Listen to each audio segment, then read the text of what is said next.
ஆண்டவராகிய இயேசு கிறிஸ்துவின் நாமத்தினாலே உங்கள் யாவருக்கும் அன்பான வாழ்த்துக்களை நான் தெரிவித்துக் கொள்கிறேன்.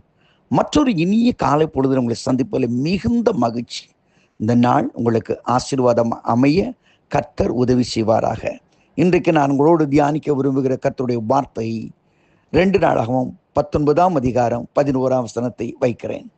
நீங்கள் திடமனதாயிருந்து காரியத்தை நடத்துங்கள், உத்தமனுக்கு கர்த்தர் துணை.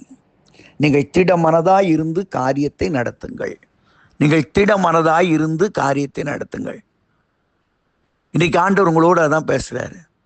ஏன் அப்படியே யோசிச்சுக்கிட்டு டல்லாகி ஒரு ஓரத்தில் போய் உட்கார்ந்துருக்கீங்க? ஆண்டவர் சொல்றாரு, திடமனதாயிருந்து காரியத்தை நடத்துங்கள். ஆண்டவர் உங்களுக்கு துணையாக நிற்கிறேன் என்று சொல்லுகிறார். அன்றைக்கு வேத வசனத்தை வாசிக்கும் பொழுது யோசுவா ஒரு திரளான இஸ்ரவேல் ஜனங்களை வழிநடத்துகிற பொறுப்பை அவன் ஏற்றுக்கொள்ளுகிறான். என்ன செய்யறது? இவங்க வணங்கா கழுத்துள்ள ஜனங்கள், முரட்டாட்டமான ஜனங்கள், எல்லாம் லாவ நாடுற பேசுகிற ஜனங்கள்.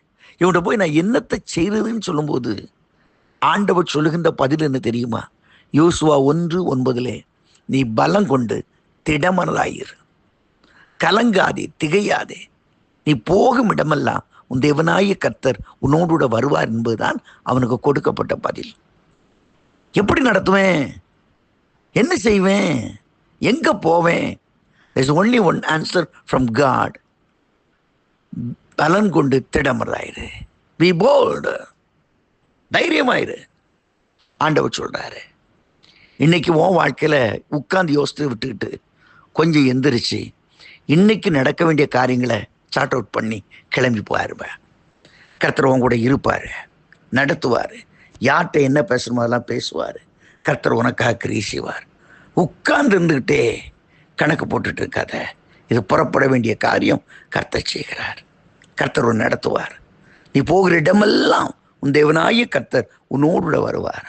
பயப்படாதீங்க. அன்னைக்கு அருமையான எஸ்தர் என்கிற அம்மா பைபிளை வாசிக்கும் போது அவங்க என்ன சொல்லிட்டு போனாங்க? நீங்க எல்லாம் உபவாசம் இருங்க, ராஜா கிட்ட துணிஞ்சு பிரவேசிக்கன்னா ராஜா உண்டு, உத்தரவு இல்லாமல் ராஜா மாற்றம்னைக்கு போக முடியாது.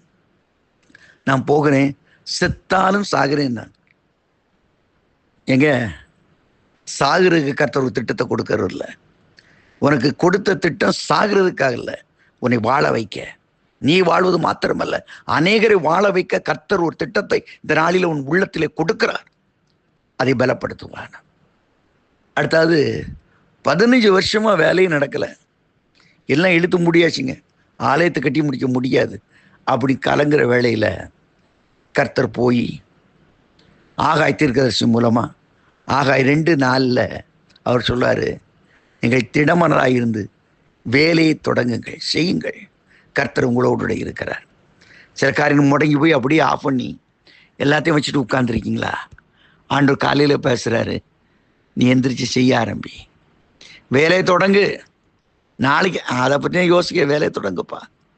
15 ஆண்டுகள் முடங்கி போயிருந்த எருசலேம் நகரை சீராக்கிற பணி தொடர்ந்து செய்யும்படி கர்த்தர் அங்கே அறிவுறுத்துகிறார். இதான் நம்முடைய கர்த்தர். அவர் சொன்னால் சொன்னதுதான். அவர் வாயிலிருந்து புறப்படுற ஒவ்வொரு வார்த்தையும் அது காரியத்தை செய்து முடிக்கும். அருமையானவளே, ஏன் கவலை பண்றீங்க? ஏன் யோசிக்கிறீங்க? நீங்க ஒர்க் பண்ண வேண்டிய உங்க பொறுப்பு. கிரியை செய்ய வேண்டிய ஆண்டோட பார்த்து. நீங்க வேலையை பண்ணாம எப்படிங்க ஆசீர்வாதம் வரும்? நீங்க கீழே இறங்கி நடக்காம எப்படிங்க அற்புதம் வரும்? நீ காலையில கர்த்தர் சொல்றாரு, தளர்ந்த கைகளை திடப்படுத்தி கொஞ்சம் எந்திரிச்சு வாங்க, அந்த இடத்துல வேலை செய்யுங்க, காரியங்களை செய்யுங்க. Praise the Lord. ஒரு சேதம் உங்களுக்கு வராது. அங்கே அப்போஸ்தலர் நடவடிக்கைகள் 27ஆம் அதிகாரம் 22, 23 வசனங்களே அப்போஸ்தலனாகிய பவுல் சொல்றான், திடன் கொள்ளுங்கள், சாப்பிடுங்க, உங்களுக்கு பிராண சேதம் வராது. நான் ஆராதிக்கிற தேவன் தம்முடைய தூதனை அனுப்பி சொன்னாரு, உங்கள் எல்லாத்தையும் பிராணனை காப்பாற்றுவேன்னு சொல்லியிருக்கிறார். Praise the Lord. ஒரு சேதம் வராது, ஒரு சேதம் வராதுப்பா. திடமனதாக இருந்து அந்த ஜனங்கள் கரையேறும்படி கர்த்தர் உதவி செய்தார். இன்றைக்கும் கர்த்தர் சொல்கிறார், நீ திடமனதாக இருந்து காரியத்தை நடப்பி. உன் வாழ்க்கையில் எந்த நிலைமையிலும் தான் சரி, நீ தேவை திடமானது. கர்த்தர் என் பட்சத்தில் உண்டு, கர்த்தர் என்னோடு இருக்கிறார். அவரை நடத்துவார். அவரால் கூடாத காரியம் ஒன்றுமே இல்லை என்ற நம்பிக்கையோடு நம்ம காரியத்தை ஆரம்பிப்போமா? அன்னை பேதுரு நைட்டு முழுவதும் பிரயாசப்பட்டு ஒன்றும் கிடைக்கல. ஆகிலும் உடைய வார்த்தையின்படி போகிறேன் என்று திடனடைந்து போனான். கர்த்தர் பெரிய காரியம் செய்தார். இன்றைக்கு அன்பு சகோதரி சகோதரியே, நீங்கள் திடமனதாயிருந்து காரியத்தை நடப்பீங்கள். உத்தமனுக்கு கர்த்தர் துணை என்று சொன்னவர் இன்றைக்கு உங்கள் துணையாக நிற்பார். காரியங்களை ஜெயமாக அற்புதமாக மாற்றுவார். ஆமேன், ஆமேன்.